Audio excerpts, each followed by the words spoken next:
Yes तो hello everyone दोस्तों, first of all very very very good morning to all of you. कैसे हो आप लोग? उम्मीद करता हूँ बच्चों आप सभी लोग वहाँ पे बहुत बहुत बहुत अच्छे होंगे। ठीक है, तो देखो यार, आज का भी मेरा जो भी ये लेक्चर होगा ना, तो आज के इस लेक्चर के अंदर यहाँ पे मैं आप सभी लोगों का जो नाइन्थ वाला चैप्टर है, जो आपका सेकंड लास्ट चैप्टर वहाँ पे होगा, जिसका नाम है वहाँ पे economic policy of India since 1991। ठीक है, तो ये वाला जो चैप्टर है उसकी अपन आज से शुरुआत करने जा रहे हैं, तो प्लीज़ अच्छे से ध्यान देना। और उम्मीद करता हूँ दोस्तों कि आप सभी लोगों को इसके पहले जो भी मैंने 8 चैप्टर वहाँ पे सिखाए थे, वो सारे चैप्टर्स आप लोगों ने अच्छे से वहाँ पे देख लिए होंगे और आपको सारी चीज़ समझ में आ गई होगी। ठीक है, तो देखो यार, अभी जैसे आप सभी लोगों को पता है दोस्तों कि अपना जो कंट्री है ना, वो कब इंडिपेंडेंट हुआ, मुझे बोलो तो 15 अगस्त 1947। उस टाइम पे अपना जो कंट्री वो इंडिपेंडेंट हुआ, बराबर है। लेकिन जैसे आप सभी लोगों को पता होगा कि जो ब्रिटिशर्स लोग थे, बराबर, तो ये ब्रिटिशर्स लोगों ने क्या कर दिया था दोस्तों, बोलो तो अपने आके जो भी हैंडीक्राफ्ट इंडस्ट्रीज थे, जो भी सारी चीजें थी जो अच्छे से चल रही थी, ओके, तो ये सारी चीजों को उन्होंने वहां पे क्या कर दिया दोस्तों, बर्बाद कर दिया। समझ में आ रहा है मैं आप लोगों को क्या बोल रहा हूँ? जब भी अपना कंट्री इंडिपेंडेंट हुआ ना, तो उसके बाद भी वहां पे कई साल, ओके, मतलब लगभग 30 से 40 साल वहां पे अपनी इकोनॉमी की जो हालत थी वो बहुत खराब थी। तो फिर वहां पे हम लोगों को कुछ ऐसे स्टेप्स उठाने जरूरी थे जिसके वजह से वहां पे आने वाले टाइम के अंदर अपना जो कंट्री है वो अच्छे से वहां पे क्या हो जाएगा, मुझे बोलो, डेवलप हो जाएगा। अपने कंट्री में वहां पे अच्छी खासी डेवलपमेंट वहां पे हमको देखने को मिलेगी। तो देखो उन्होंने वहां पे क्या किया, ध्यान दो फिर। तो सबसे पहले उन्होंने वहां पे हम लोगों को बोला है, in the beginning of last decade of the 20th century, मतलब 1990 की बात कर रहा है, Indian economy experience an economic crisis. At the end of June 1991 foreign currency asset decline. मतलब क्या कि जो देखो, आपको पता होगा कि हर एक कंट्री के पास फॉरेक्स रिजर्व जो है वो होना बहुत ज्यादा जरूरी होता है। तो जून 1991 के एंड पे वहां पे क्या हुआ, अपने पास का जो फॉरेक्स रिजर्व था क्या, वो इतना कम हुआ कि उससे अपन सिर्फ वहां पे मैक्सिमम 2 वीक के इंपोर्ट ही वहां पे कर सकते थे। उससे ज्यादा इंपोर्ट कर ही नहीं सकते थे क्योंकि अपने पास वहां पे फॉरेक्स रिजर्व ही नहीं था। तो ये जो चीज है ना दोस्तों, ये बहुत बुरी होती है किसी भी इकोनॉमी के लिए। आप समझ रहे हो ना? जैसे अगर आप देखोगे तो आज के तारीख में भी अपन, अभी तो चलो अभी अपन बाहर के कंट्री पे कम डिपेंडेंट है, बट पहले के टाइम पे अगर आप देखोगे ना, तो वहां पे अपन बहुत ज्यादा क्या करते थे, मुझे बोलो, दूसरे कंट्री से किसी भी गुड्स या सर्विसेज को वहां पे अपन इंपोर्ट करते थे। समझ में आ रहा है मैं क्या बोल रहा हूँ? और जब भी अपन किसी भी चीजों को अगर इंपोर्ट करेंगे तो अपने को उसके लिए क्या करना पड़ेगा, मुझे बताओ, तो पैसा जो देना पड़ेगा उनको, तो वो पैसा हम लोगों को किस में देना पड़ता है, मुझे बोलो, उनको फॉरेन करेंसी में देना पड़ेगा। कैसे देना पड़ेगा हम लोगों को? फॉरेन करेंसी में सभी पैसा हमको वहां पे देना पड़ता था। आप समझ रहे हो ना मैं आपको क्या बोल रहा हूँ? ठीक है, तो फिर अगर अपने पास वहां पे अगर फॉरेक्स रिजर्व ही नहीं रहेगा, फॉरेन करेंसी ही नहीं रहेगा, तो फिर अपन वो कर पाएंगे क्या, बोलो, परचेस नहीं कर पाएंगे। तो ये एक बहुत वहां पे सीरियस प्रॉब्लम हो चुका था। और साथ साथ में 1991 के टाइम पे जो अपने कंट्री का इन्फ्लेशन था, जो महंगाई थी, वो लगभग 16.7% वहां पे हो चुकी थी, जो एक बहुत ही बड़ा वहां पे इन्फ्लेशन माना जाता है। समझ में आ रहा है कि मैं क्या बोल रहा हूँ? तो किसी भी कंट्री के ग्रोथ या डेवलपमेंट के लिए फॉरेन करेंसी का कम हो जाना, इन्फ्लेशन का रेट एकदम से बढ़ जाना, ये वहां पे निगेटिव साइन होते हैं। ठीक है, तो मतलब ये जो सारी बुरी चीजें अपने यहाँ पे चल रही थी दोस्तों, तो इसको ठीक करने के लिए फिर अपन ने वहां पे क्या किया, तो देखो 1991 के टाइम पे जो अपने डॉक्टर मनमोहन सिंह जी जो थे, उनका वहां पे टाइम था। ठीक है, और फिर उन्होंने वहां पे क्या किया, कुछ इकोनॉमिक पॉलिसीज अपने इंडिया में वहां पे वो लेके आए, और जिसके वजह से फिर वहां पे हम लोगों को बहुत बदलाव देखने को मिला। ठीक है, अभी देखो क्या इसमें किया हुआ है, ध्यान देना। तो यहाँ पे उन्होंने और कुछ चीजें दी है, ध्यान देना अच्छे से।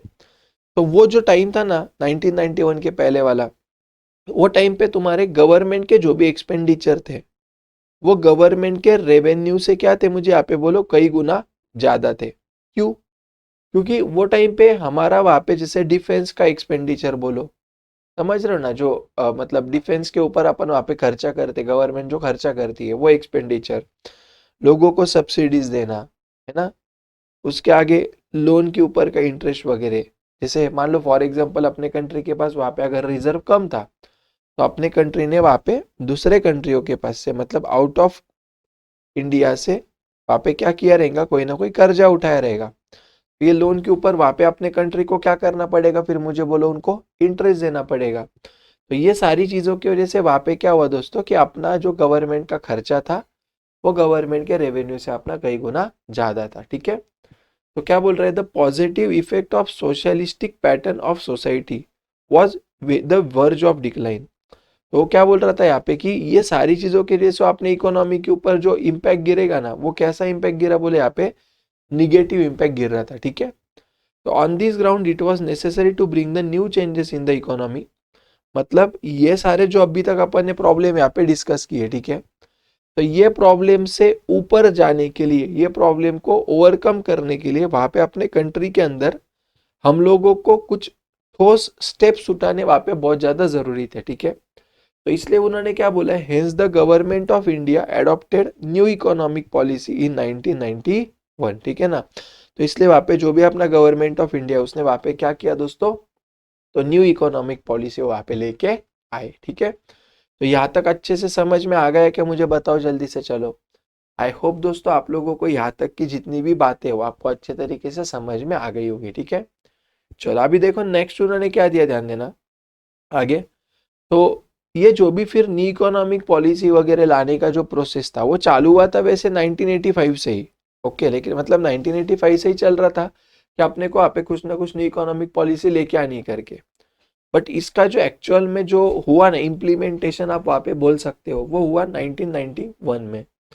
The new industrial policy introduce radical changes to unshackle India's industrial economy from the cobweb of unnecessary bureaucratic control and rigidity of in the government procedure। ठीक है, तो मतलब क्या था देखो, ये सारी चीज का मतलब ये होता है वहां पे कि बिफोर 1991 जो है ना, तो कोई भी अगर चीजें अगर इंडिया में हम लोगों को करनी होगी, मतलब इवन अगर हम लोगों को कोई बिजनेस अगर चालू करना होगा, कोई अगर हम लोगों को मान लो कि कोई भी स्टेप्स अगर हमको लेने होंगे, ठीक है, तो वो टाइम पे वहां पे कैसा था ना दोस्तों कि हम लोगों को वहां पे गवर्नमेंट के बहुत सारे प्रोसीजर्स या रूल्स हुआ करते थे, और वो सारे रूल को हम लोगों को फॉलो किए बगैर अपन वहां पे कोई भी चीजें अपने मर्जी से नहीं कर सकते थे। जैसे आज के तारीख में अगर आप देखोगे, मान लो आपके दिमाग में वहां पे आया कि मेरे को एक वहां पे क्या करना है, मान लो बिजनेस चालू करना है। ठीक है, तो अगर आप लोगों के दिमाग में आया कि आपको बिजनेस चालू करना है, तो आप इमीडिएटली वहां पे बिना किसी गवर्नमेंट के परमिशन के आप बिजनेस वहां पे चालू कर सकते हो, प्रोवाइडेड लीगल बिजनेस हो।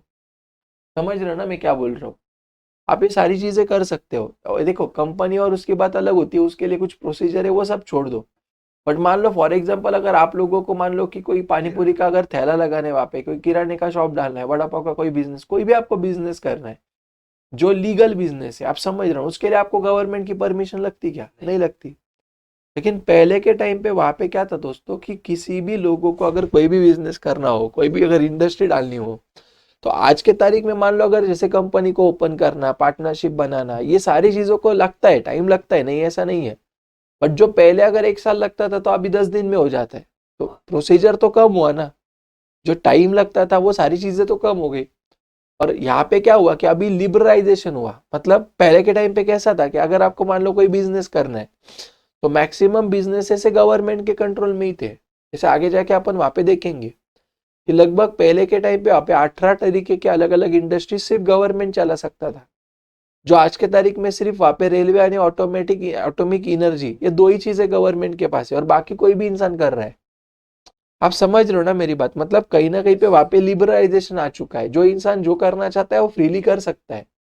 तो इसके वजह से वहां पे अपने इकोनॉमी में बहुत बड़ा चेंज हमको देखने को मिला। तो देखो क्या बोल रहा है, according to the new industrial policy, according to the new industrial policy क्या बोल रहा है देखो यहाँ पे, the state will no longer play the role of controller and regulator, but it will act as a facilitator, coordinator, inspirer and supervisor। मतलब पहले के टाइम पे अगर आपने को कोई भी बिजनेस करना होता था ना, तो वो टाइम पे आपने को आप गवर्नमेंट के कंट्रोल के अंदर रह के काम करना पड़ता था। गवर्नमेंट हमारे ऊपर बहुत ज्यादा ध्यान देती थी। बट आजकल वैसा नहीं है, गवर्नमेंट क्या बोलता, तुमको जो करना है वो करो, सिर्फ हम तुम मतलब तुम लोग कोई गलत बिजनेस मत करो। यहाँ पे तुमको कोई फैसिलिटी चाहिए हम प्रोवाइड करते हैं ना, जैसे मान लो अच्छे रोड्स चाहिए, कोई बात नहीं हम बना के देंगे। अच्छा ट्रांसपोर्टेशन चाहिए, कोई बात नहीं हम वहाँ पे अवेलेबल है। अच्छा कम्युनिकेशन का कोई चाहिए तो कोई बात नहीं हम करके देंगे। तो गवर्नमेंट वहां पे फैसिलिटीज करने के ऊपर ज्यादा ध्यान दे रहा है। साथ साथ में किसी भी बिजनेस को अगर चालू करना है तो उसके लिए गवर्नमेंट कोऑर्डिनेट भी कर रहा है। अगर आप मान लो कि कोई स्पेशल इकोनॉमिक जोन में बिजनेस करते हो चालू, कोई आप ऐसी जगह पे बिजनेस करते हो कि जहाँ पे गवर्नमेंट बोल रहा है कि तुम आओ, उल्टा हम तुमको सब्सिडी देंगे, तो गवर्नमेंट क्या कर रहा है, कोऑर्डिनेट ही तो कर रहा है ना, इंस्पायरर एंड सुपरवाइजर। तो ये सारी चीजें वहां पे हमको गवर्नमेंट ये सारी चीजों का रोल निभा के हम लोगों को हेल्प कर रहा है। ठीक है, एक बहुत इंपॉर्टेंट पॉइंट याद रखना ये वाला। आगे देखो, अभी जो भी है फिर अपने को न्यू इकोनॉमिक पॉलिसी जो लाना है, जो इकोनॉमिक पॉलिसीज आए 1991 में, तो इसके वहां पे मेन ऑब्जेक्टिव क्या थे फिर, तो वो अपन ये देखने वाले। ठीक है, इसके क्या एग्जैक्टली ऑब्जेक्टिव थे वो हम लोगों को यहाँ पे देखना है।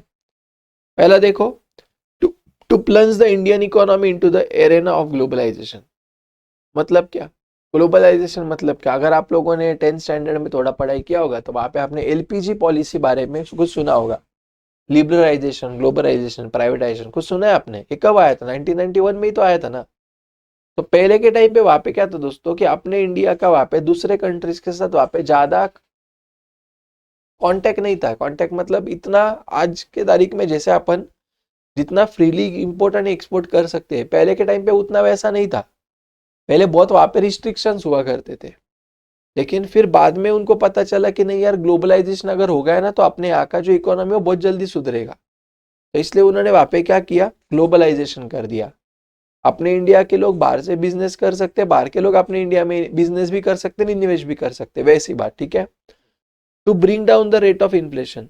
दूसरा ऑब्जेक्टिव क्या था इनका, कि बाबा जो भी महंगाई है, जैसे अपन ने ऊपर देखा ना 16.57% 1991 में वहां पे इन्फ्लेशन बढ़ गया था। सॉरी, 16.7% इन्फ्लेशन बढ़ गया था, हो ना। तो ये इन्फ्लेशन को हम लोगों को क्या करना जरूरी था, मुझे बोलो, कंट्रोल करना जरूरी था। तो फिर इन्फ्लेशन को कम करना ये उनका वहां पे क्या था दोस्तों, सेकंड ऑब्जेक्टिव वहां पे हो गया, समझा। तीसरा, to correct the disequilibrium in the balance of payment. Disequilibrium in the balance of payment मतलब क्या, balance of payment is nothing but the income and expenditure of the government. याद रखना, बैलेंस ऑफ पेमेंट मतलब क्या, government का जो भी income है और गवर्नमेंट का जो भी एक्सपेंडिचर है वो। तो अभी अगर गवर्नमेंट का इनकम एंड एक्सपेंडिचर अगर सेम रहेगा तो उसको अपन बोलेंगे इक्विलिब्रियम।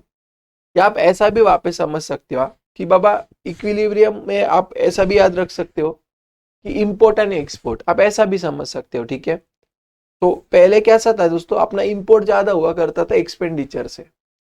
तो जब भी इक्विलिब्रियम हुआ ना, मतलब ये जो ज्यादा कम था ना, इसको हम लोगों को एक जैसा करना था, वैसी चीज। आगे, to acquire higher economic growth rate. Economy के ग्रोथ रेट को बढ़ाना है। ये अपन क्या पढ़ रहे हैं वैसे, अपन पढ़ रहे हैं what are the objectives of new economic policy of 1991। ठीक है, आगे क्या बोल रहा है, to build sufficient foreign exchange reserve. अपन ने ऊपर क्या देखा था, एट द टाइम ऑफ 1991 अपने पास सिर्फ 2 वीक के इंपोर्ट कर सकते, उतना ही अपने पास फॉरेन एक्सचेंज बचा था जो बहुत कम था। तो अभी उसको किसी भी तरीके से हम लोगों को क्या करना है, मुझे बोलो, बढ़ाना है। ठीक है, आगे, to achieve the economic stabilization and to reduce fiscal deficit. Economic stabilization मतलब क्या, अपने इकोनॉमी में स्टेबिलिटी आना चाहिए। समझ में आ रहा है मैं आप लोगों को, अपने इकोनॉमी वहां पे क्या आना चाहिए, मुझे बोलो, एक स्टेबिलिटी आना चाहिए। अपने इकोनॉमी का जो फिजिकल डेफिसिट है वो कम होना चाहिए, वो सारी चीजें। आगे क्या बोल रहा है, to establish the international trade relation for free flow of goods and services without any restriction. ठीक है, इसका मतलब वहां पे क्या होता है दोस्तों, कि अपने इकोनॉमी के अंदर वहां पे जो भी गुड्स है, जो भी सर्विसेज है, वो अपन वहां पे फ्रीली एक्सचेंज कर सके, ऐसे हम लोगों को वहां पे सुविधा चाहिए। समझा क्या? तो ये सारी चीजें जो है दोस्तों, ये अनेक लास्ट में यहाँ पे उन्होंने दिया है, to increase the participation of the private sector. मतलब क्या, कि 1991 के पहले वहां पे जो मैक्सिमम बिजनेसेस थे ना, जो मेन बिजनेसेस थे, वो सारे बिजनेसेस पहले गवर्नमेंट के कंट्रोल में हुआ करते थे। तो प्राइवेटाइजेशन मतलब क्या, कि पब्लिक सेक्टर मतलब गवर्नमेंट वहां पे नहीं काम करेगा, वो लोगों को वहां पे दे देगा काम करने को। That is called as private participation. ठीक है, तो इतना याद रखना दोस्तों, ये जो सारे अपन ने अभी पढ़े ना, ये किसके ऑब्जेक्टिव थे, मुझे वहां पे बोलो। तो ये सारे के सारे अपने ऑब्जेक्टिव थे दोस्तों इकोनॉमिक पॉलिसी के। ठीक है, आई होप आप लोगों को यहाँ तक की जो सारी चीजें वो आपको एकदम अच्छे से समझ में आ गई होंगी। ओके, अभी देखो अपन थोड़ा सा आगे जाएंगे। उन्होंने आगे हम लोगों को दिया दोस्तों यहाँ पे, what are the features of economic policy of 1991। तो पहला जो फीचर है ना वो यहाँ पे आपका डी लाइसेंसिंग। डी लाइसेंसिंग मतलब क्या दोस्तों? तो डी लाइसेंसिंग का वहां पे मतलब होता है कि स्टार्टिंग के टाइम पे जब भी हम लोगों को कोई भी बिजनेस करना पड़ता था, वो टाइम पे वहां पे हम सभी लोगों को क्या करना पड़ता था बोलो? लाइसेंस निकालना पड़ता था किसी भी बिजनेस के लिए, ठीक है। तो अभी उन्होंने वहां पे क्या कर दी है, जो कंडीशन है ना वहां पे उन्होंने निकाल दी है। सिर्फ कुछ ही ऐसे इंडस्ट्री उन्होंने रखे जिसके लिए आपको लाइसेंस लेना पड़ेगा। तो देखो क्या बोल रहे हैं, it means the abolition of government, abolition मतलब खत्म कर देना, of the government licence required to carry on business और industrial activity. All industries except 18 specified industries of strategic importance, मतलब जो बहुत ज्यादा इंपॉर्टेंट इंडस्ट्रीज है वो रिक्वायर्ड लाइसेंस। पहले के टाइम पे 18 इंडस्ट्रीज को लगता था। As per the department of industrial policy and promotion government of India, एक डिपार्टमेंट है, only the following 4 industries required compulsory licensing. मतलब पहले जो 18 इंडस्ट्रीज को लगता था, अभी 18 में से उन्होंने रिड्यूस करके सिर्फ 4 ही रखे, बाकी का वो वैसे ही भी कर सकते। तो पहला कौन सा बोल रहा है? Electronic, aerospace and defence equipment. इसको तो लगना ही चाहिए ना यार दोस्तों, ने तो कंट्रोल कैसे रहेगा।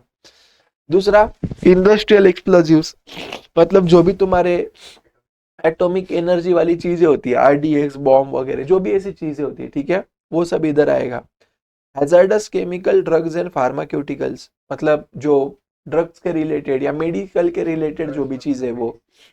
और आगे सिगारेट्स, टोबैको वगैरह, ये 4 चीजों में आप पे कंपलसरी लाइसेंस लगेगा, बाकी आप फ्रीली कर सकते हो, ठीक है।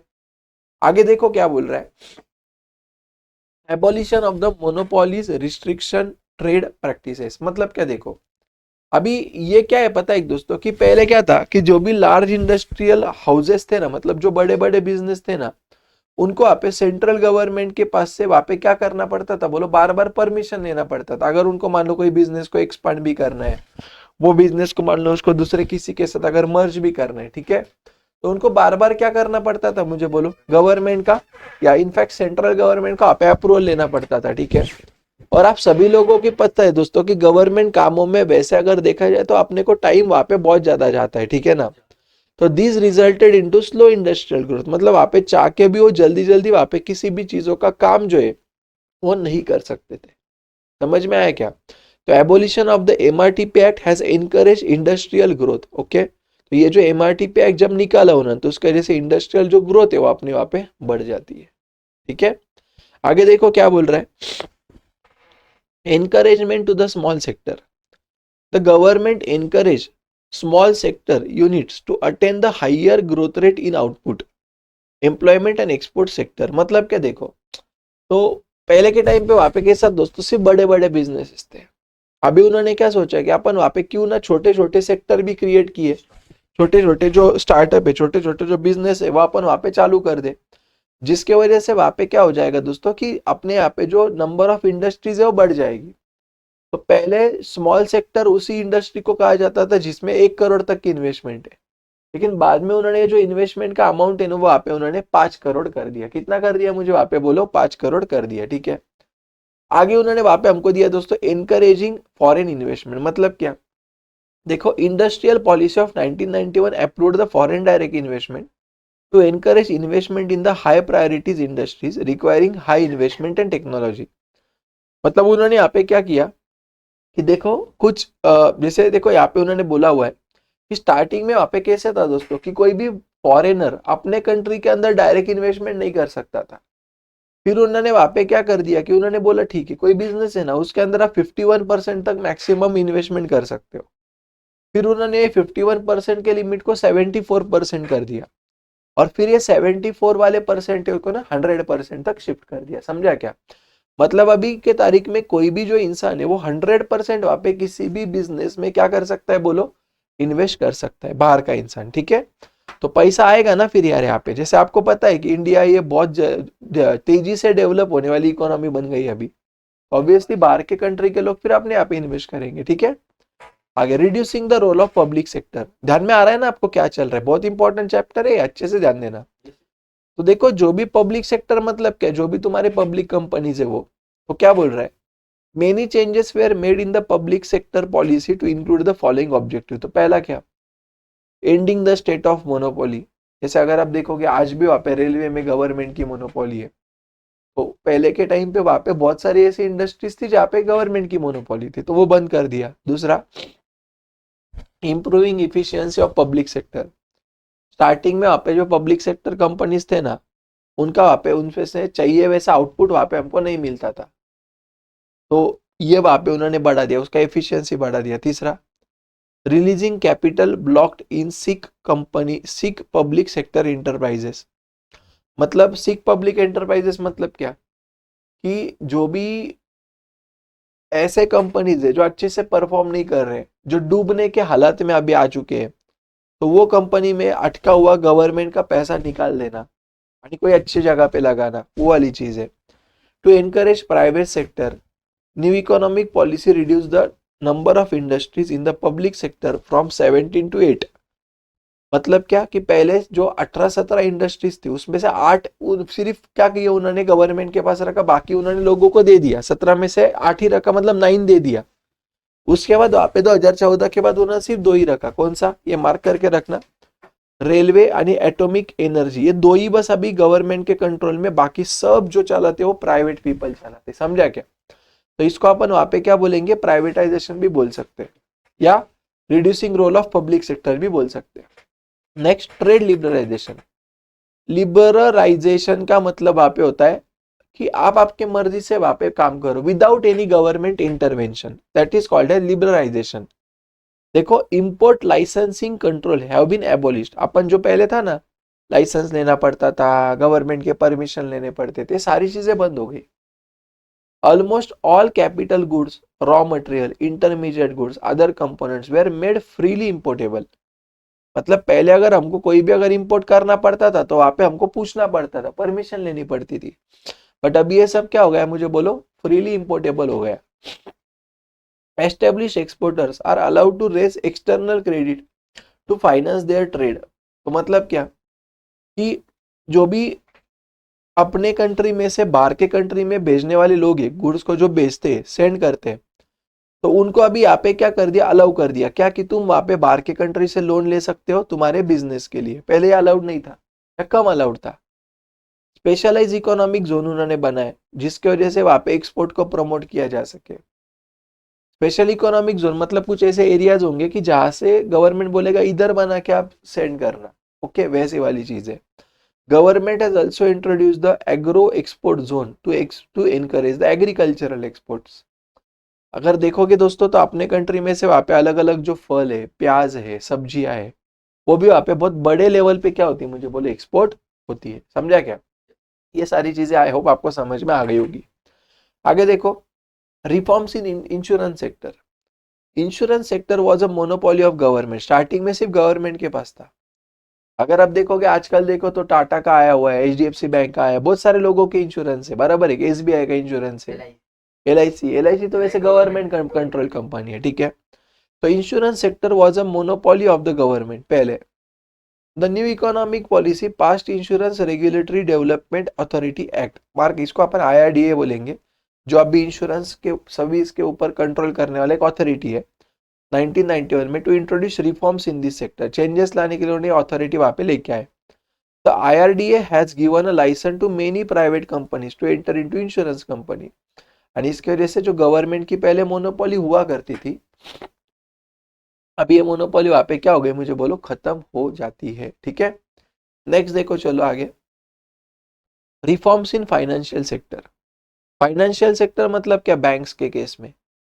तो earlier only cooperative bank and public sector banks were permitted to do banking business. But अगर आप आज देखोगे तो आज अपने यहाँ पे कितने सारे प्राइवेट बैंक्स भी है, फॉरेन बैंक्स भी है, क्या नहीं, मुझे बताओ। तो ये सारे वहां पे क्या हो गए दोस्तों, ये किसके फीचर्स है, मुझे यहाँ पे बोलो, न्यू इकोनॉमिक पॉलिसी के वहां पे फीचर्स अपन ने पढ़ लिए, ठीक है। तो देखो, आज के वीडियो में मैंने आप लोगों को वहाँ पे जितनी भी चीजें पढ़ाई है ना दोस्तों, प्लीज अच्छे से वहाँ पे एक बार देख लेना, अच्छे से रीड कर लेना। और आई होप आप लोगों को मैं जो भी यहाँ पे सिखा रहा हूँ आपको अच्छे तरीके से समझ में आता होगा, ठीक है। तो बाकी की जो भी चीजें अपन आने वाले वीडियो में वहाँ पे देख लेंगे। देखो, अभी आज का अपना ये जो भी लेक्चर होगा ना, तो इस लेक्चर के अंदर यहाँ पे मैं आप सभी लोगों को जो भी आपके components of new economic policy है, तो उसके अंदर देखो यहाँ पे अपने 3 कंपोनेंट है बेसिकली। पहला है वहाँ पे आप लोगों का लिबरलाइजेशन, दूसरा है वहां पे आप लोगों का प्राइवेटाइजेशन, और तीसरा है वहां पे आप लोगों का ग्लोबलाइजेशन। ठीक है, तो आज के इस वीडियो के अंदर यहाँ पे अपन पहले जो लिबरलाइजेशन वाला टॉपिक है वो, और साथ साथ में ये टॉपिक के वहां पे जो भी मेजर्स है लिबरलाइजेशन के लिए, क्या क्या गवर्नमेंट ने स्टेप्स लिए, वो सारी चीजें अपन यहाँ पे क्या करेंगे दोस्तों, देखने वाले। ठीक है, तो देखो सबसे पहले लिबरलाइजेशन का मतलब वहां पे होता है कि इकोनॉमिक फ्रीडम। मतलब क्या, देखो जैसे मैंने आप सभी लोगों को ऑलरेडी ये बोला हुआ है कि देखो पहले के टाइम पे वहां पे कैसे था ना, कि अगर मान लो हम लोगों को वहां पे अगर कोई भी इंडस्ट्री अगर ओपन करनी होगी,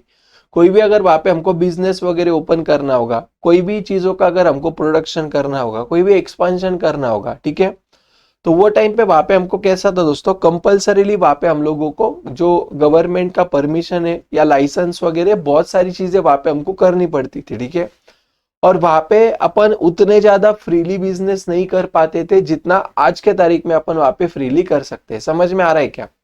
तो देखो यहाँ पे उन्होंने हमको वही दिया हुआ है कि liberalization refers to the economic freedom. Liberalization का मतलब क्या होता है, economic freedom and freedom for economic decision.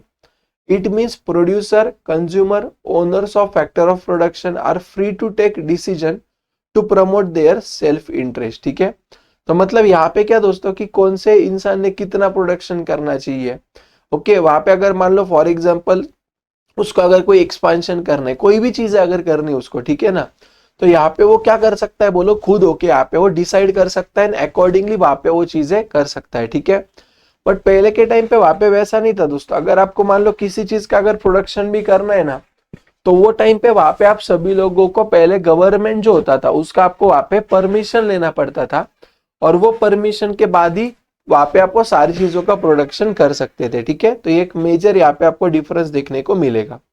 अभी देखो क्या दिया यहाँ पे, Adam Smith in his book Wealth of Nation suggest that economic liberalization is the best economic policy to promote economic growth as well as well being of the people. ठीक है, तो ये एडम स्मिथ क्या बोल रहे हैं पता है क्या वहां पे, देखो सीधी बात है दोस्तों, अगर मान लो आप किसी भी बिजनेसमैन को या किसी भी पर्सन को उसको जो चाहिए वो काम अगर करने दोगे, थोड़ा सा वहां पे आप उसको फ्रीडम दोगे, ठीक है, तो वहां पे क्या होगा दोस्तों कि वो अच्छे से वहां पे सारी चीजों को कर पाएगा। और जब भी दोस्तों आप वहां पे उसको फ्रीडम दोगे ना बिजनेस को, तो वो टाइम पे वहां पे जो अपने को इकोनॉमी के अंदर मिलने वाला जो ग्रोथ है वो वहां पे हम लोगों को देखने को मिलेगा। ठीक है, तो ये सारी चीजें वहां पे आपको याद रखना है। ओके, आई होप दोस्तों आप लोगों को लिबरलाइजेशन वाला जो टॉपिक है वो आपको समझ में आया होगा। बस इतना याद रखना, इकोनॉमिक लिबरलाइजेशन मतलब क्या, फ्रीडम फॉर इकोनॉमिक डिसीजन। जो भी बिजनेसमैन वहां पे करना चाहे, जो भी उनको उनके हिसाब से वो करना चाहे, वो सारी चीजें वहां पे वो कर सकते हैं। ठीक है, अभी देखो नेक्स्ट उन्होंने क्या दिया वहां पे, the economic policy which leads to reduction if not removal of barriers in the working of market mechanism and free competition is called as economic liberalization। मतलब क्या, देखो देखो पहले के टाइम पे वहां पे क्या था दोस्तों, वहां पे ना हम लोगों को कोई भी चीज अगर करनी होगी तो जैसे मैंने आपको बोला वहां पे गवर्नमेंट का हमको परमिशन लेना पड़ता था, बराबर। तो अब ये लिबरलाइजेशन की वजह से वहां पे क्या हुआ दोस्तों कि ये जो भी बीच बीच में बार बार रुकावटें आती थी, गवर्नमेंट के पास जाओ, उनको पूछो, उनका अप्रूवल लो, लाइसेंस लो, तो ये सारे जो बैरियर थे वहां पे मार्केट में से क्या हो गए, अभी निकल गए, और वहां पे मार्केट उनके मर्जी से वहां पे चलने लगा है। ठीक है, चलो अभी देखो यहाँ पे मेजर्स टेकन फॉर लिबरलाइजेशन क्या क्या है। तो पहला फ्लेक्सिबिलिटी ऑफ इंटरेस्ट रेट। देखो स्टार्टिंग में वहां पे कैसा था पता है क्या दोस्तों, कि जो भी बैंक हुआ करती थी ना, वो बैंक वहां पे जो भी इंटरेस्ट चार्ज करती थी लोन के ऊपर, तो ये जो इंटरेस्ट है ना, ये वहां पे क्या होता था बोलो, ऑलरेडी उनको फिक्स करके दिया जाता था, उसके हिसाब से वहां पे क्या होता था दोस्तों, बैंक वहां पे इंटरेस्ट लोगों के पास से चार्ज करती थी। ठीक है, बट अभी के टाइम पे वहां पे क्या हुआ है दोस्तों, तो जो भी अपने बैंक है ना, कमर्शियल बैंक वगैरह, राइट, तो उनको वहां पे क्या बोले, एक फ्रीडम वहां पे मिल चुका है किसका, कि बाबा वो खुद के मन से वहां पे इंटरेस्ट रेट वगैरह डिसाइड कर सकते हैं, और इतने इंटरेस्ट पे वहां पे मार्केट में लोगों को वो वहां पे लोन प्रोवाइड कर सकते हैं। ठीक है, पहले ऐसा नहीं था। पहले वहां पे कैसा था दोस्तों, तो वहां पे आप लोगों को जो इंटरेस्ट है वो वहां पे आपको पहले से बोल दिया जाता था कि आप मैक्सिमम इतना ही ले सकते, इससे ज्यादा नहीं ले सकते। बट अभी अगर आप देखोगे तो देखो हर एक जो बैंक है उसके इंटरेस्ट रेट अलग अलग आप लोगों को वहां पे मिलेंगे, समझा, तो ये एक वहां पे फायदा हो गया। दूसरा, freedom for expansion of industries. मतलब क्या, देखो in this new liberalize area या एरा, ठीक है, the industries are free to diversify their production capacity and reduce the cost of production. ठीक है, मतलब यहाँ पे वो क्या बोल रहा है कि बाबा अगर मान लो फॉर एग्जांपल अभी देखो ना आजकल के अगर आप कंपनीज देखोगे तो एक ही कंपनी वहां पे बहुत सारी चीजें बनाती है, आप लोगों ने देखा होगा राइट। तो देखो इतना याद रखना दोस्तों कि यहाँ पे वो क्या बोल रहा है कि बाबा जो भी कोई इंडस्ट्रीज है जो प्रोडक्शन एक्टिविटी में वहां पे इन्वॉल्व है, ठीक है, तो अगर उनको चाहिए तो वो उनकी वहां पे प्रोडक्शन कैपेसिटी को भी क्या कर सकता है, मुझे बोलो बढ़ा सकता है। मान लो मुझे लगा कि यार नहीं अभी एक नहीं और 4 फैक्ट्रीज मुझे डालनी, तो वहां पे मैं कर सकता हूँ क्या, यस मैं वहां पे कर सकता हूँ, समझा। और इसके वजह से वहां पे क्या कर सकते हैं बोला अपन, जो भी कॉस्ट ऑफ प्रोडक्शन वगैरह वहां पे कम कर सकते हैं। आगे earlier government use to fix the maximum limit of production, मतलब पहले के टाइम पे वहां पे कैसे था कि आपको वहां पे एक लिमिट दिया जाता था, उससे ज्यादा आप वहां पे किसी भी चीजों का प्रोडक्शन नहीं कर सकते थे, समझ में आया क्या। बट आज के तारीख में वहां पे गवर्नमेंट ने क्या किया दोस्तों मुझे बताओ। तो आज के तारीख में गवर्नमेंट ने वहां पे फ्रीडम दे दिया कि आपको जितना प्रोडक्शन चाहिए वहां पे आप उतना प्रोडक्शन कर सकते हो, प्रोडक्शन के कैपेसिटी के ऊपर वहां पे कोई भी लिमिटेशन नहीं है। ओके, आगे क्या बोल रहा है, know industry could produce beyond that limit, मतलब क्या कि पहले के टाइम पे जो भी फिर गवर्नमेंट ने वहां पे मैक्सिमम आपको एक लिमिट फिक्स करके दिया था कि बाबा आप इतना ही वहां पे प्रोड्यूस कर सकते हो, इससे ज्यादा प्रोड्यूस करना आपको अलाउड नहीं है। ओके, लेकिन अब भी केस में वैसा कुछ है क्या, मुझे बोलो नहीं। तो अब भी केस में वहां पे क्या हुआ है दोस्तों, तो वहां पे उन्होंने गवर्नमेंट ने जो भी लिमिट था लिमिट वहां पे निकाल दी है, और इसकी वजह से वहां पे क्या होगा कि हर एक लोगों को जितना भी प्रोडक्शन करना है उतना प्रोडक्शन सभी लोग वहां पे कर सकते हैं, ठीक है। अभी देखो क्या बोला है, now the industries are free to decide their own production limit on the basis of the market requirement, ठीक है। तो अभी कैसा है दोस्तों कि जो भी इंडस्ट्रीज है, अगर मान लो फॉर एग्जांपल मार्केट में अगर उनके गुड्स का अगर ज्यादा डिमांड हो रहा है तो वहां पे वो इंडस्ट्रीज उतने गुड्स को बना सकती है विदाउट एनी रिस्ट्रिक्शन, ठीक है। तो अभी तक अपन ने कितने पॉइंट्स देखे, मुझे बोलो 2 पॉइंट। पहला कौन सा देखा, फ्लेक्सिबिलिटी इन इंटरेस्ट रेट, और दूसरा कौन सा देखा बोलो, freedom for expansion of industries, ठीक है।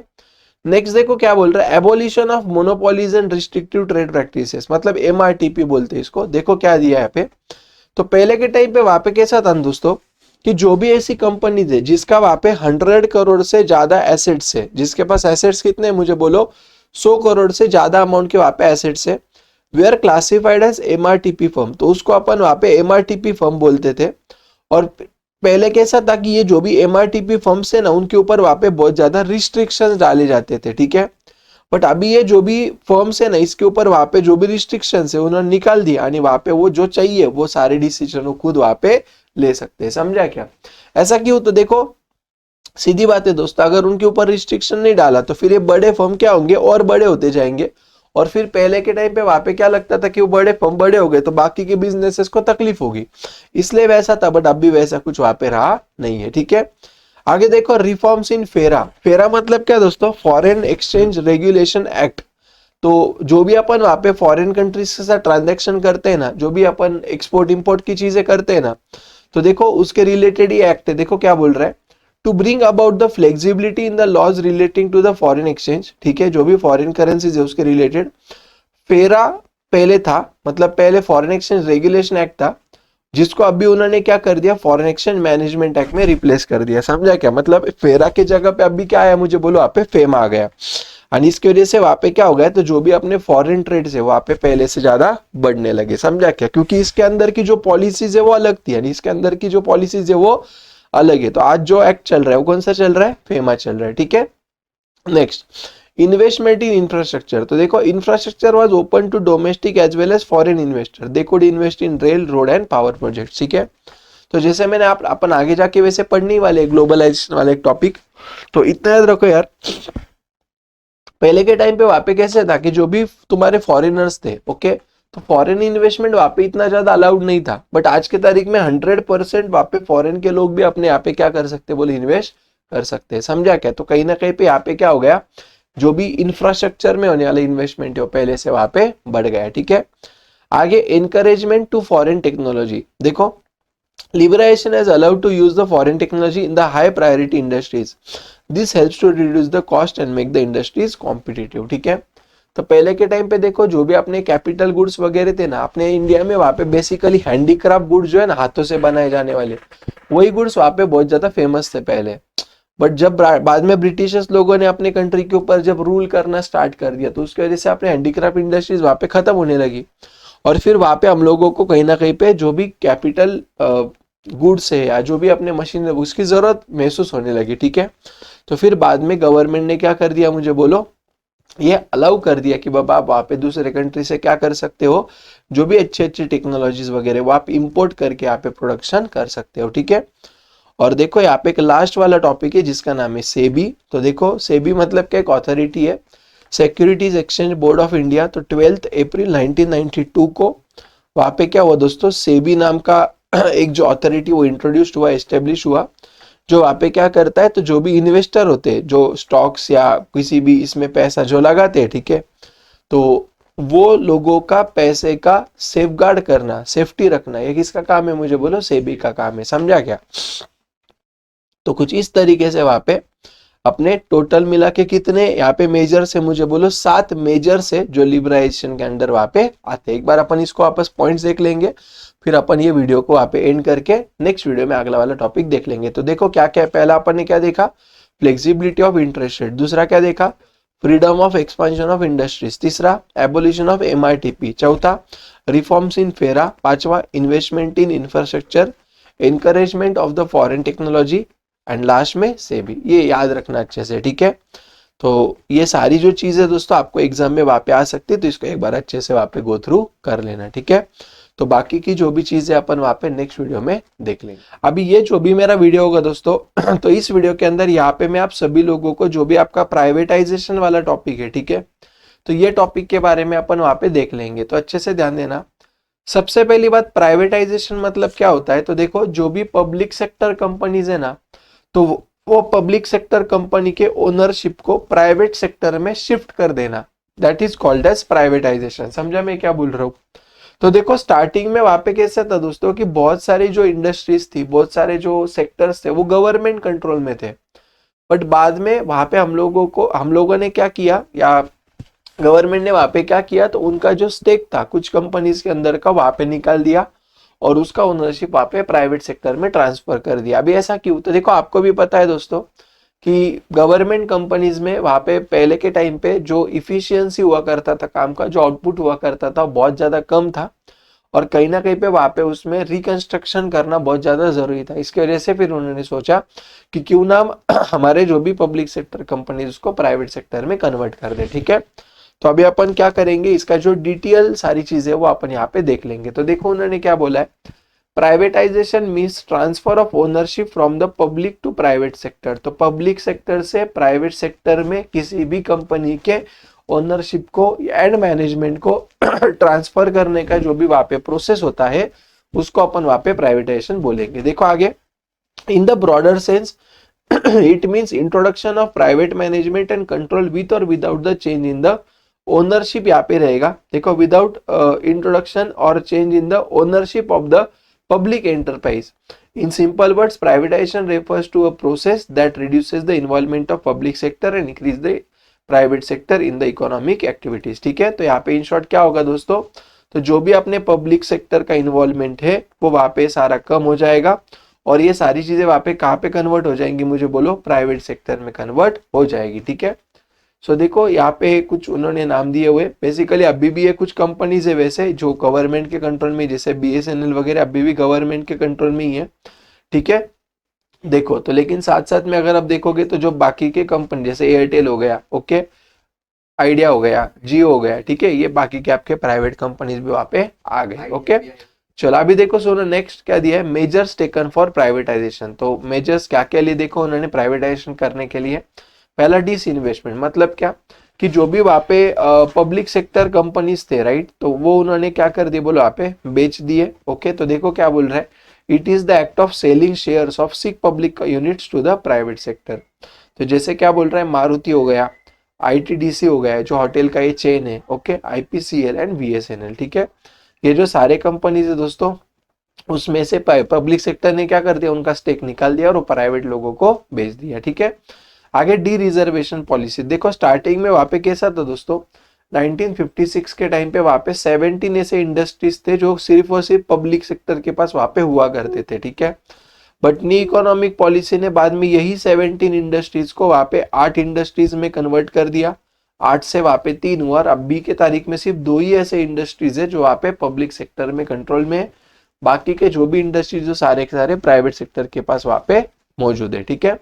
तो देखो क्या बोल रहा है वो, at present only railway, transport and atomic energy, ये जो दो चीज है कौन सी, रेलवे और एटॉमिक एनर्जी, यही दो चीजें सिर्फ किसके पास है मुझे बोलो, पब्लिक सेक्टर के पास है। और बाकी की जो भी चीजें हो किसके पास है मुझे वहां पे बोलो, प्राइवेट सेक्टर के वहां पे उन्होंने कन्वर्ट कर दिया, ठीक है।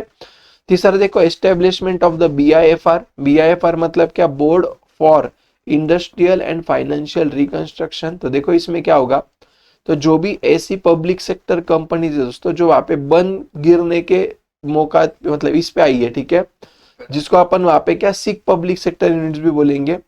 तो फिर वहां पे वो क्या करेंगे देखो, NPA new economic policy has set up the board of industrial and financial reconstruction to take the decision regarding the sick public units, मतलब जो भी ऐसे कंपनी जो लॉस मेकिंग कंपनीज या बंद करने की इस पे आई हुई है, ठीक है।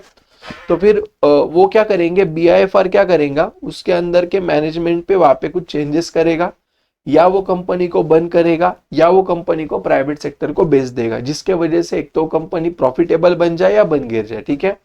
तो by the end of 1996 188 cases of public sector were refer to the BIFR, ठीक है। तो लगभग 188 जो कंपनीज थी वो किसके कंट्रोल में गई बोलो, BIFR के, यानी यही वो बाद में देखो यहाँ पे क्या होता है ना कि देखो किसी भी कंपनी का नहीं चलने का रीजन है ना उसका मैनेजमेंट होता है। तो फिर अगर अपन मैनेजमेंट में वहां पे कुछ सुधार रहे, कुछ चेंजेस अपन वहां पे करके आए, तो शायद जो लॉस मेकिंग कंपनी वो प्रॉफिट मेकिंग वहां पे कन्वर्ट हो सके, ठीक है। तो ये उसके पीछे का वहां पे मेन मकसद होता है।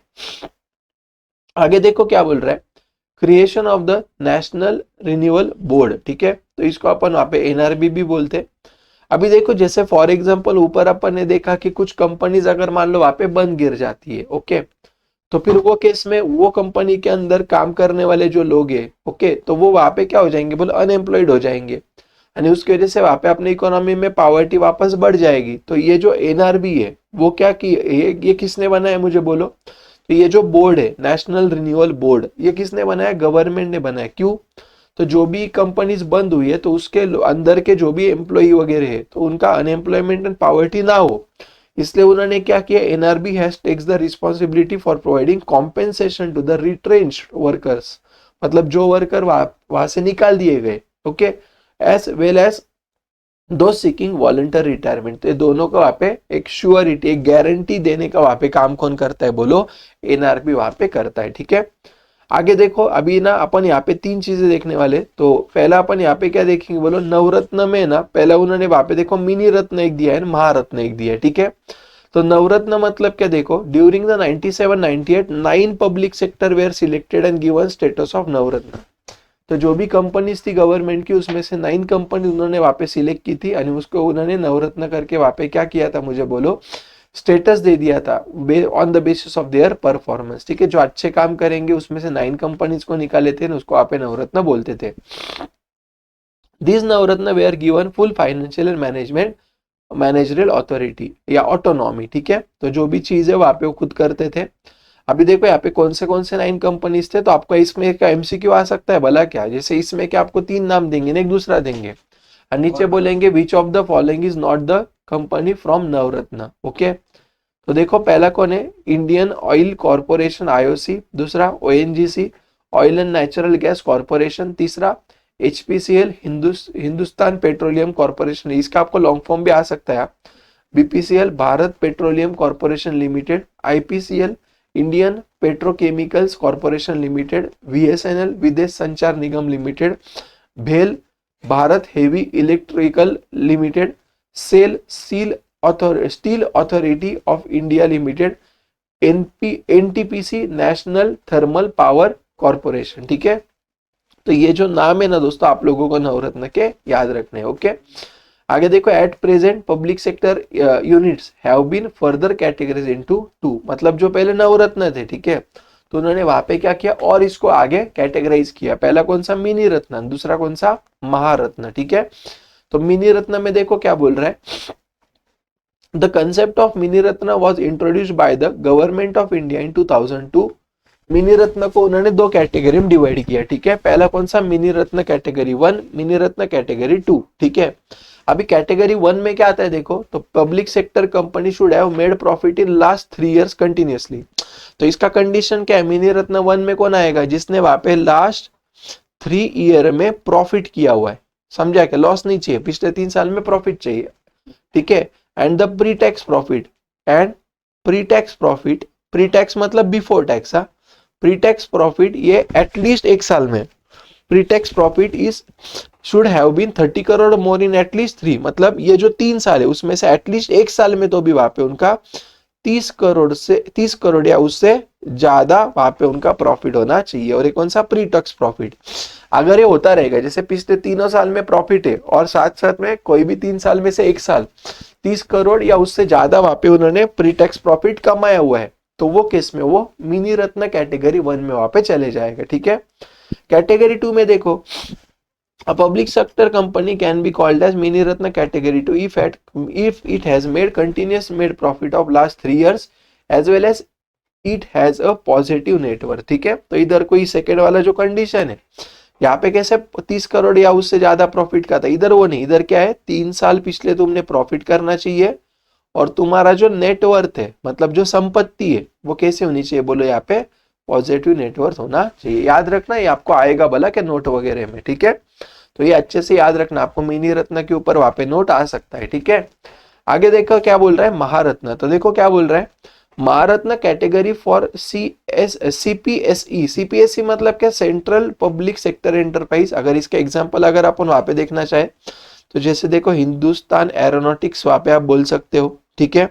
साथ साथ में अगर मैं यहाँ पे बोलूँ तो जो भी आपका बीएसएनएल हो गया, ओके, तो ये कुछ कंपनीज जो जो गवर्नमेंट कंट्रोल कंपनीज आप बोल सकते हो।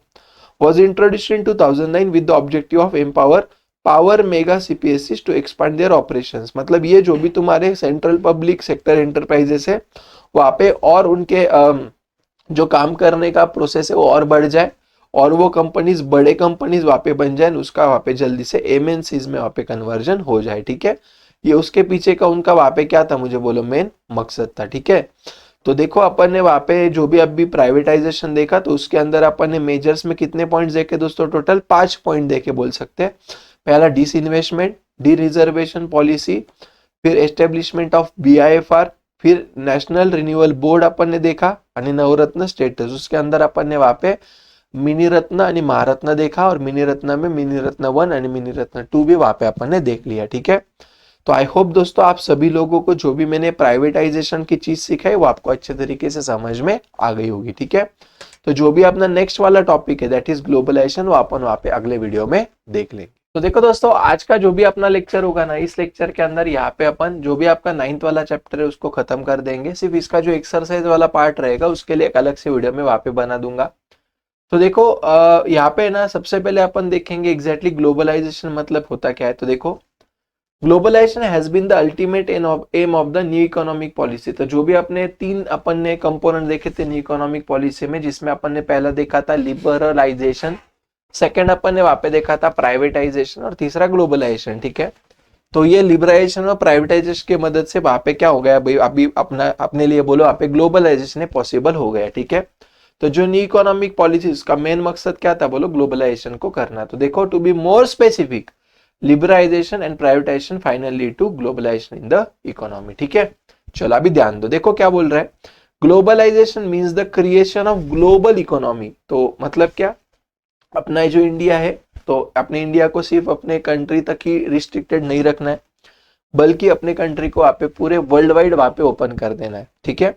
A global economy is a borderless economy having free flow of. तो ग्लोबलाइजेशन की वजह से वहां पे क्या होगा दोस्तों, तो वहां पे किसी भी कंट्री के पास से या किसी भी कंट्री में अपन अपने आइदर, यहाँ पे देखो क्या क्या बोल रहा है वो, goods, services, capital, labour, technology, ये सारी चीजें अपन फ्रीली दे भी सकते हैं और ले भी सकते हैं, समझा क्या।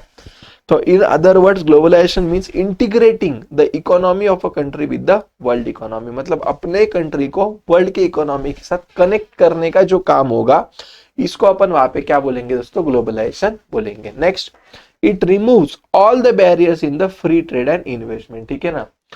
तो ये क्या करेगा, जो भी बैरियर्स थे, जैसे पहले के टाइम पे वहां पे दूसरे कंट्री के साथ इंपोर्ट एक्सपोर्ट करना इतना ज्यादा फ्री नहीं था, मतलब वहां पे टैक्सेस वगैरह ज्यादा लगते थे और रिस्ट्रिक्शन ज्यादा थे।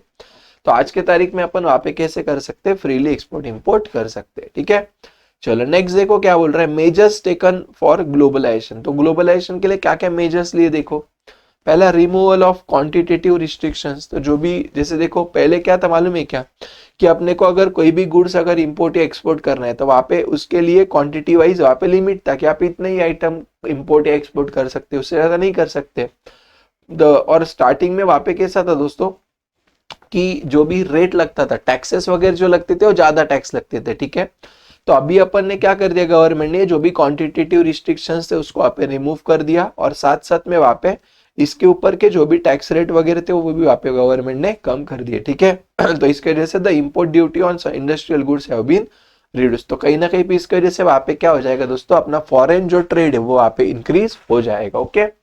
Next, encouragement to foreign capital. मतलब क्या कि पहले के टाइम पे वहां पे फॉरेन कंट्रीज को या जो भी बाहर वाले लोग है वो अपने कंट्री में वहां पे इन्वेस्ट नहीं कर सकते थे, लेकिन आज के तारीख में वहां पे उन्होंने क्या कर दिया बोलो, ये सारी चीजें फ्री कर दी। फ्री मतलब क्या कि वहां पे रिस्ट्रिक्शंस नहीं रखा भाई, फ्री मतलब फोकट नहीं। हाँ, तो इतना याद रखना है वहां पे कि मतलब अभी बाहर के कंट्री के जो लोग हैं, जो एनआरआईज है, वो भी अपने कंट्री के अलग अलग इसमें वहां पे क्या कर सकते हैं, बोले इन्वेस्ट कर सकते हैं, ठीक है। Therefore Indian economy has become a part of global economy. समझा क्या आपको, ठीक है।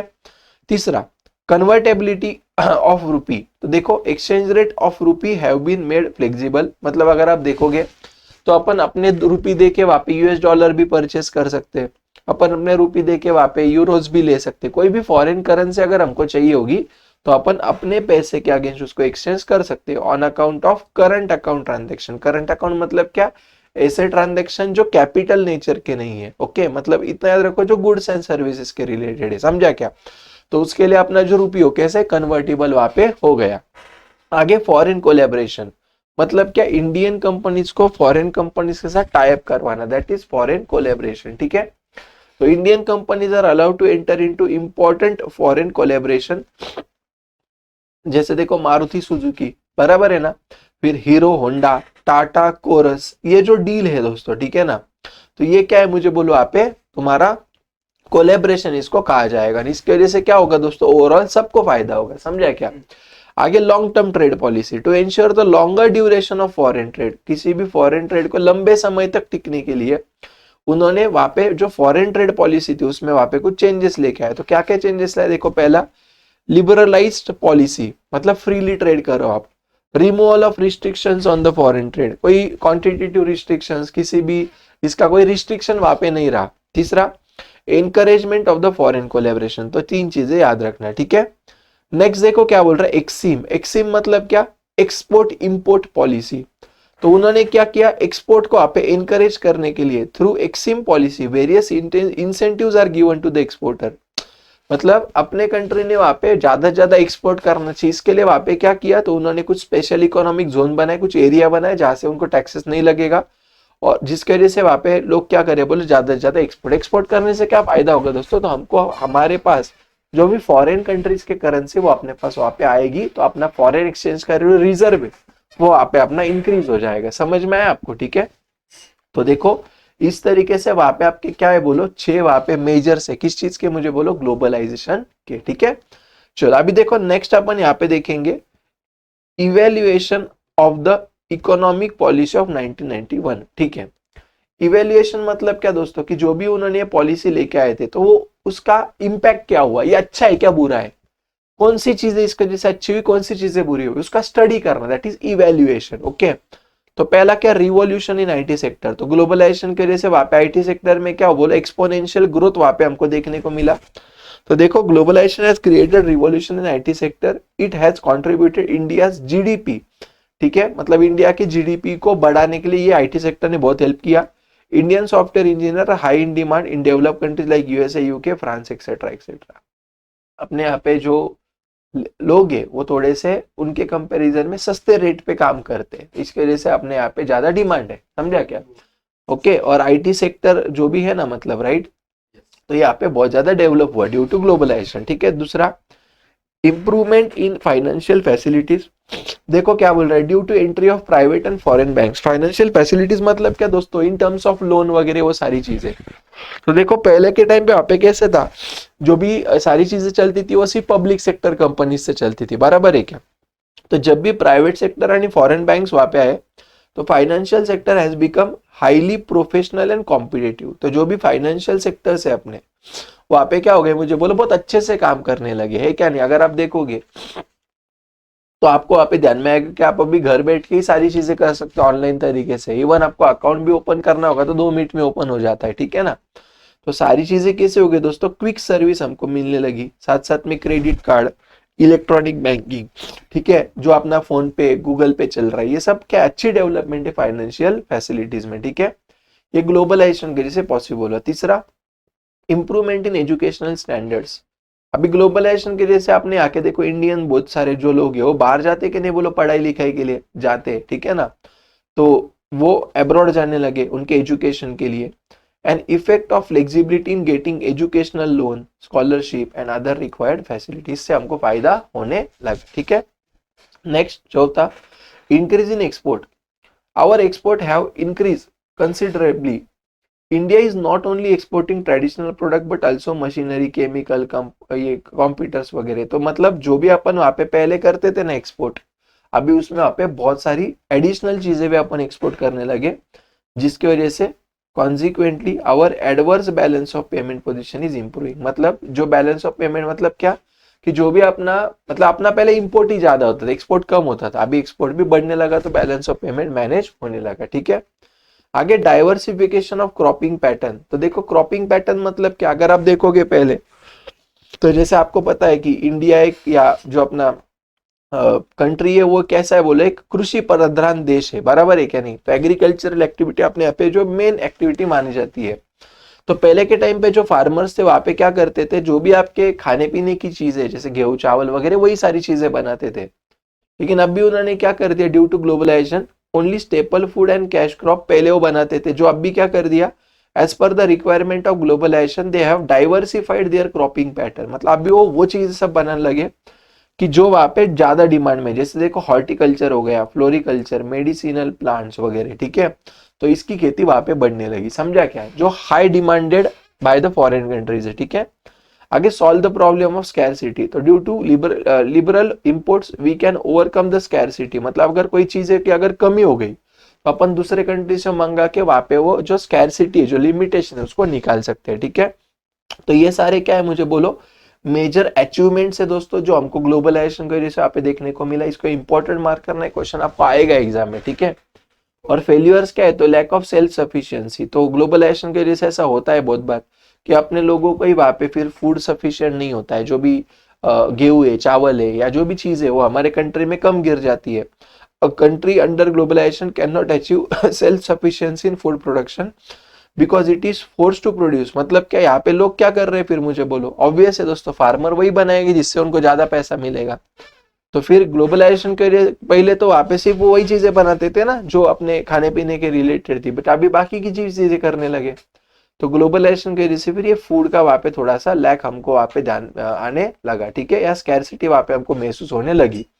आगे adverse effect on the domestic market due to globalisation and liberalisation our domestic market are adversely affected. Negative impact भी हुआ थोड़ा बहुत, they are flooded with the. अभी देखो ना, अगर आप देखोगे तो मैक्सिमम जो लोग हैं उनको बाहर के ही गुड्स चाहिए, बाहर के ही ब्रांड्स वो यूज करते हैं, स्वदेशी नहीं, वो जो विदेशी जो गुड्स होते हैं वही यूज करते हैं बहुत सारी चीजें। ड्यू टू आप liberal import policy, imported goods are cheaper than the domestic product, they are highly demanded. समझा क्या, चाइना गुड्स होता है कि नहीं होते, बोलो वैसे चीज। आगे अफेक्ट्स पुअर फार्मर्स। अभी देखो ये जो ग्लोबलाइजेशन का फायदा हुआ ना दोस्तों, ये किसको हुआ पता है क्या, ये हुआ जो रिच फार्मर्स है ना उनको, रिच फार्मर्स को हुआ, पुअर फार्मर्स को नहीं हुआ। क्योंकि पुअर फार्मर के ऑलरेडी जो जमीन वगैरह लिमिटेड रहेगी, तो फिर वो खुद के खाने पीने की चीजें प्रोड्यूस करेंगे क्या, ये सारी चीजें करेंगे जो बाहर चाहिए, ओके। तो benefit of the globalisation are being enjoyed by the rich farmers, they are growing exportable crops but poor farmers are left unnoticed. मतलब उनको ध्यान में नहीं है क्या करना है क्या नहीं करना है, ठीक है। They can not face the competition, hence they are force to sell their land or take the extreme steps, ठीक है। तो फिर अगर चाहिए वैसा अगर उनको वहाँ पे रिटर्न नहीं मिलता होगा तो उनको क्या क्या उनको करना पड़ा कि उनकी जो जमीन है लोगों को बेच देनी पड़ी, और कुछ जो निगेटिव चीजें जैसे फार्मर करते हैं ना, ओके, तो वो सारी चीजें वहां पे उनको करनी पड़ी। अभी आप समझ रहे हो ना मैं क्या बोल रहा हूँ, ठीक है। आगे they are facing the problem of indebtedness and poverty, ठीक है। तो ये वहां पे कुछ निगेटिव चीजें देखने को मिली। आगे unhealthy competition, the Indian entrepreneurs can not face the competition of MNC, जैसे आप देखते हो फ्लिपकार्ट है, अमेजोन है, होता है क्या नहीं, निगेटिव पे गिर रहे हैं। As a result they are force to declare their units like a sick, और उनको वहां पे उनके जो बिजनेस है वो बंद करने पड़े, ठीक है। आगे देखो क्या बोला, neglects welfare aspect, privatization of services like health, communication, education had exorbitant charges and fees, maximization of profit। तो अभी देखो जो पहले के टाइम पे जो एक ह्यूमैनिटी थी अपने यहाँ पे, या फॉर एग्जांपल जो लोगों का अपन भला देखते थे, तो अभी सब कुछ कमर्शियल हो गया, बिजनेस होने लगा, ठीक है। तो कहीं ना कहीं पे वो सभी लोगों के लिए अफोर्डेबल रहेगा क्या, मुझे बोलो, नहीं रहेगा। लास्ट में unemployment, many Indian industries are compelled to close down, मतलब उनका बिजनेस है जो उनको बंद वहां पे करना पड़ा, ठीक है। And can not face the competition with the MNC companies, hence larger number of unemployment हमको वहां पे देखने को मिला। इसके वजह से पॉवर्टी हुआ, इनइक्वेलिटी और अनएम्प्लॉयमेंट वहां पे बढ़ गया, ठीक है। तो देखो दोस्तों, इस तरीके से वहां पे अपना ये जो 9th वाला चैप्टर था, economic policy of India since 1991, okay, ये वाला चैप्टर अपना वहां पे कंप्लीट हो जाता है। सिर्फ इसका एक्सरसाइज वाला जो पार्ट है वो आपको मैं नेक्स्ट वीडियो में वहां पे दे दूंगा। आई होप दोस्तों आप सभी लोगों को यहाँ पे जितना भी मैंने आज तक पढ़ा है वो आपको सब कुछ अच्छे से समझ में आता होगा और इसका आपको बेनिफिट भी मिलता होगा, ठीक है। आप मुझे वैसे कमेंट सेक्शन में जरूर वहां पे बोल देना, ठीक है ना। तो yes, that's it for today then दोस्तों, बाकी की जो भी चीजें अपन वहां पे नेक्स्ट वीडियो में देख ली। तो देखो दोस्तों, आज का मेरा जो भी लेक्चर होगा ना, तो इस लेक्चर के अंदर यहाँ पे मैं आप सभी लोगों को चैप्टर नंबर 9 का जो एक्सरसाइज है वो यहाँ पे मैं आपको कंप्लीट करके देने वाला हूँ, ठीक है। सो सबसे पहले देखो उन्होंने हमको वहां पे दिया है, complete the following statement by choosing the correct alternative. तो वहां पे पहला दिया, after independence India had adopted, ठीक है। तो कौन सा सिस्टम एडॉप्ट किया, देखो तो पहले सोशलिज्म में वहां पे क्या होता था कि गवर्नमेंट का पूरा कंट्रोल होता था, कैपिटलिस्ट में पूरा का पूरा कंट्रोल है प्राइवेट सेक्टर का होता था, मिक्स्ड इकोनॉमी में दोनों होगा। तो इतना याद रखो, इंडिपेंडेंस के बाद वहां पे इंडिया ने मिक्स्ड इकोनॉमी को वहां पे क्या किया, बोला एडॉप्ट किया हुआ है, ठीक है। Next, the new economic policy approved foreign technology in, तो जो भी फॉरेन टेक्नोलॉजी वगैरह ना ये अपन हाई प्रायोरिटी इंडस्ट्रीज में वहां पे यूज करते हैं, ठीक है। ये इसका मतलब क्या कि ये ऐसी इंडस्ट्रीज होगी जहां पे तुमको हाई कैपिटल लगेगा, ओके, और वहां पे तुम लोगों को मतलब ज्यादा जरूरत है सारी चीजें करने की, ठीक है। आगे देखो उन्होंने क्या बोला, at present the number of industry reserve for public sector, पहले 17 थे, फिर उसका अपना 8 हुआ, फिर बाद में 2 हुआ, ठीक है। तो इसका आंसर क्या आएगा, मुझे बोलो, 2 वहां पे आ जाएगा, ओके। चलो नेक्स्ट देखो क्या दिया है, assertion and reasoning, ठीक है। Delicensing of industry was an important step under liberation, बराबर है, लिबरेशन में डीलाइसेंसिंग जरूरी था। Unwanted control and restrictions led to economic stagnation prior to 1991, ठीक है। अभी अगर आप देखोगे दोस्तों तो यहाँ पे ना ये पहला भी तुम्हारा स्टेटमेंट सही है, दूसरा भी तुम्हारा स्टेटमेंट यहाँ पे सही है, ठीक है। और जो भी तुम्हारा सेकंड वाला है, ओके, तो ये तुम्हारे पहले का करेक्ट एक्सप्लेनेशन भी है, क्योंकि लाइसेंसिंग की वजह से बिना काम का वहां पे रिस्ट्रिक्शंस आते थे तो वो निकल गए। इसका आंसर आप लोगों का वहां पे रहेगा ऑप्शन नंबर सी, ठीक है। दूसरा देखो, चलो क्या बोल रहा है, इन 1990-91 India face an acute shortage of foreign exchange reserve, तो बराबर है क्या, यस। आपने वहां पे देखा था सिर्फ अपने पास वहां पे 2 वीक का ही इंपोर्ट कर सकते थे, सिर्फ इतना ही वहां पे अपने पास फॉरेन एक्सचेंज रिजर्व बचा था। और import quota tariff rate led to an increase in the import, नहीं इसके वजह से तो इंपोर्ट तुम्हारा वहां पे कम हुआ उल्टा, है ना। तो इसका जो भी तुम्हारा आंसर रहेगा दोस्तों, तो तुम्हारा पहले वाला स्टेटमेंट करेक्ट है, दूसरा वाला गलत है, तो इसका आंसर रहेगा तुम्हारा ए वाला, ठीक है। तीसरा, post liberalisation the sale of domestic goods has increase, तो मुझे एक बात, लिबरलाइजेशन के बाद डोमेस्टिक सेल थोड़ी ना, फॉरेन सेल बढ़ा ना, ओके, तो ये गलत है पहला वाला। दूसरा देखो, the demand for imported goods had increase due to liberal policy, ठीक है।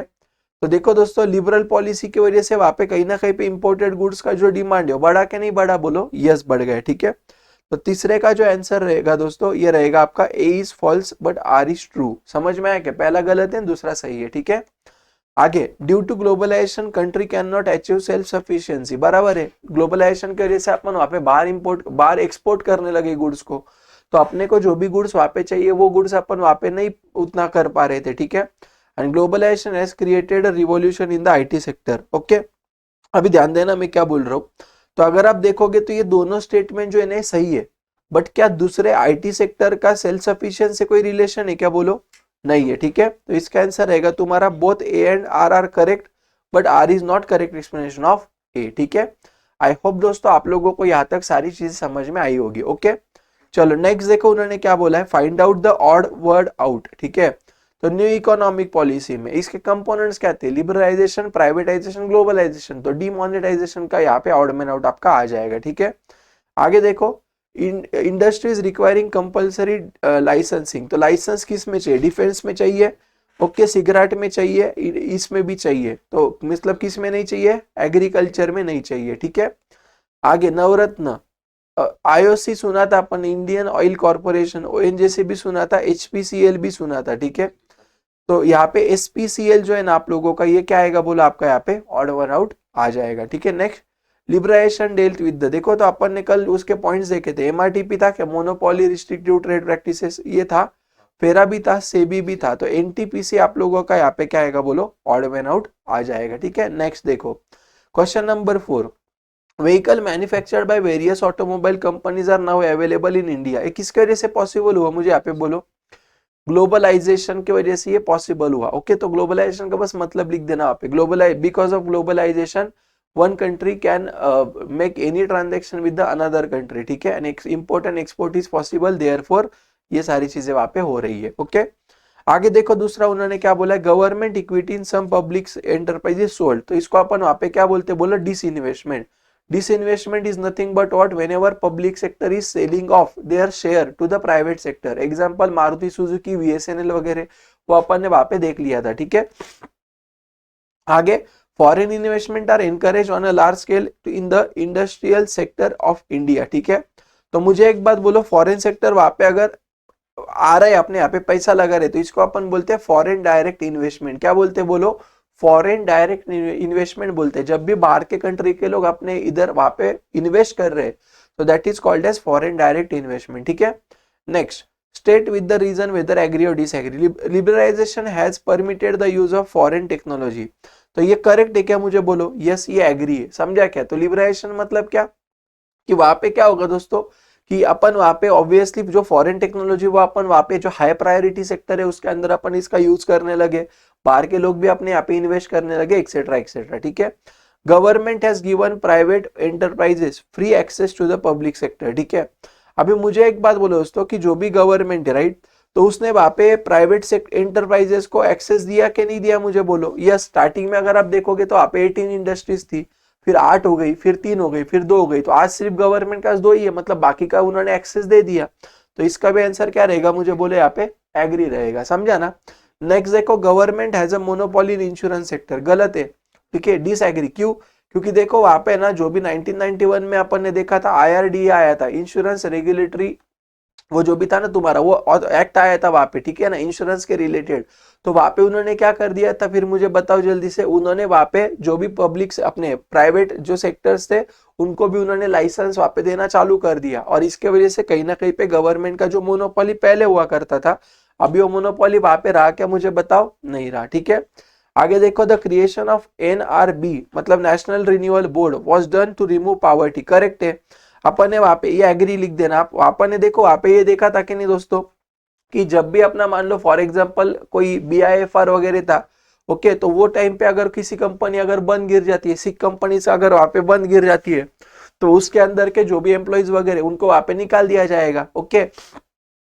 तो वो केस में वहां पे फिर वो अनएम्प्लॉयड रहेंगे, तो ये NRB क्या करता था, उनको वहां पे सिक्योरिटी देता था, उनको जॉब देता था, ओके, उनको गारंटेड कुछ वेजेस देता था, तो इसकी वजह से पॉवर्टी वहां पे नहीं रहेगा, तो ये करेक्ट है। Next, IOC Indian oil corporation is one of the public sector using Navratna, तो ये क्या है बोलो?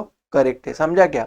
वहां पे उन्होंने कुछ 9 कंपनीज को वहां पे डाला था, नहीं उसके अंदर IOC one of the company वहां पे हुआ करता था, ठीक है। नेक्स्ट, एक्सप्लेन द फीचर, तो मैं पेज नंबर लिख के देता हूँ, आप डायरेक्टली वहां से ये देख के कर लेना, ठीक है। तो इसका पेज नंबर 57 पे आपको आंसर मिलेगा, इसका पेज नंबर 60 पे आपको आंसर मिल जाएगा। ये दोनों क्वेश्चन अच्छे से करके जाना, ये आपको एग्जाम में वहां पे 6 मार्क को वगैरह आने के बहुत ज्यादा पॉसिबिलिटी हो सकती है, ठीक है। चलो अभी देखो, ये एक पैराग्राफ दिया उन्होंने और उसके बेसिस पे वो हमको कुछ आंसर्स पूछ रहे।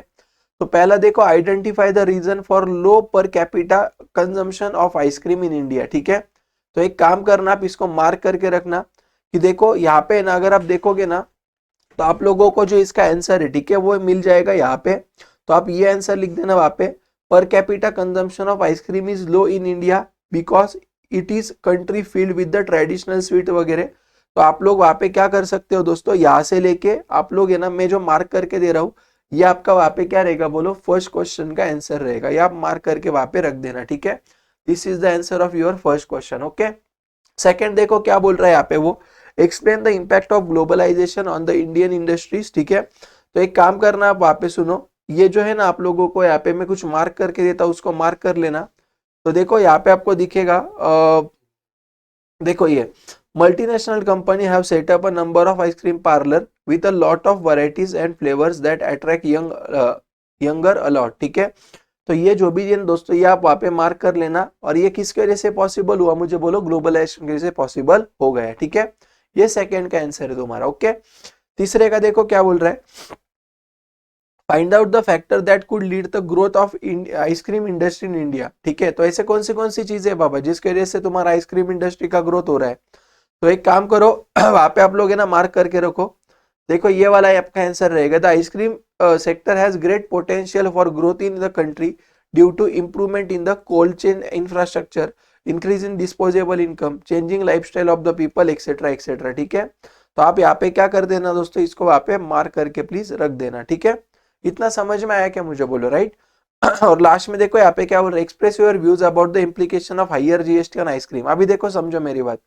पहली बात यार दोस्तों, अगर आइसक्रीम का इंडस्ट्री अगर अपने यहाँ पे वहां पे बढ़ जाता है, ठीक है, तो कहीं ना कहीं पे उसकी वजह से किसको फायदा होगा, आइसक्रीम है किसके ऊपर डिपेंड है, मुझे बोलो, मिल्क के ऊपर। मिल्क से आइसक्रीम बनेगा, बराबर ना। तो कहीं ना कहीं पे वहां पे फार्मर का भी इनकम क्या हो जाएगा, बढ़ जाएगा, ठीक है। लेकिन however it is tax higher with the 18%। लेकिन ये जो ज्यादा टैक्स अगर लगाएंगे दोस्तों यहाँ पे आइसक्रीम, तो वहां पे क्या हो जाएगा फिर, मुझे बताओ, ये गलत है। क्यों? क्योंकि देखो ना, अगर आप देखोगे तो जैसे सिगरेट हो गया या टोबैको वगैरह हो गया, उनके ऊपर भी लगभग इतना ही जीएसटी है। तो आइसक्रीम है वहां पे to the some extent health के लिए अच्छा है, पर बाकी की जो चीजें अच्छी है क्या, बोलो, नहीं। तो कंपैरेटिवली इसके ऊपर का जो जीएसटी वहां पे कम होना चाहिए, ठीक है। तो ये आप वहां पे कहाँ पे लिखोगे, बोलो, ये फोर्थ वाले इसमें आप ये लिख दोगे, ओके। तो आई होप दोस्तों आप सभी लोगों को ये जो भी एक्सरसाइज वगैरह मैंने आपको अभी बोला वो आपको समझ में आया होगा। आप घर पे जाके इसको एक बार पूरा सॉल्व कर लेना आपके नोटबुक के अंदर, तो आपको इससे और कॉन्फिडेंस वहां पे बढ़ जाएगा, ठीक है। तो yes, that's it for today. अगले वीडियो के अंदर वहां पे आपका जो भी लास्ट वाला चैप्टर 10th वाला जिसका नाम है वहां पे आपका इकोनॉमिक प्लानिंग इन इंडिया, वो अपन वहां पे कंप्लीट कर देंगे, ओके। चलो, तो thank you so much then दोस्तों, that's it for this video. बाकी की जो भी चीजें अपन नेक्स्ट वीडियो में देख लेंगे। सो वीडियो अगर आपको अच्छा लगे दोस्तों, तो वीडियो को पक्का लाइक करना। चैनल पे नए रहेंगे तो चैनल को वहां पे पक्का आप सब्सक्राइब करके रखना। आपके जितने भी फ्रेंड्स हैं दोस्तों, सारे फ्रेंड्स तक वीडियो को धमाके से शेयर कर देना और कमेंट करना आपको कौन सा पार्ट अच्छा लगा। यहाँ पे जो आपको दिख रहा है ना, ये हमारे सारे सोशल मीडिया हैंडल्स है, इसके ऊपर आप हमें फॉलो कर सकते हो, कनेक्टेड रह सकते हो। तो मिलते हैं फिर अपन अगले वीडियो में दोस्तों, तब तक के लिए बाय बाय, टाटा।